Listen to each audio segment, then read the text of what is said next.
Alright, YouTubers, I'm back with another one. Huncho back in full effect. Had some problems with the coil, but we got it touched up. Had a Dynatech coil on there, and for some unknown reason it failed. But Dynatech is good, though. Don't get me wrong. I ain't got nothing against Dynatech, and I will get another one because they're just that good. I just don't know what happened with that one. Something I did probably. But yeah, new L&L Extreme clutch band. Start up on a dime. Peep it out. All you do is tap. You ain't even gotta hit it hard. Just tap it. Starting up, baby. Starting it up.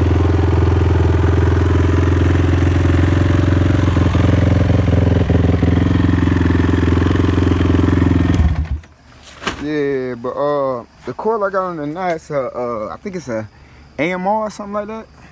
I'm not sure, but it works just as good. Man, this is no lie, y'all.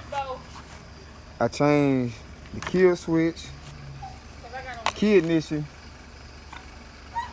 stator, everything that was damn near electrical. And the whole time it was a coil. And I bought a coil, but I changed out everything before I did it. So, being said, if your bike ever starts up and then just cuts off out the blue, and then won't start no more, 9 times out of 10 it's the coil. Because I know at least I put like $500 in electric parts just for a $60 coil that I could have replaced easy. So don't make the same mistake I made. But yeah. But I got something special for y'all. Another little project I'm working on. Yes, sir. YFZ. I'ma build it to hell too. Your mama with the damn phone. Yes, sir.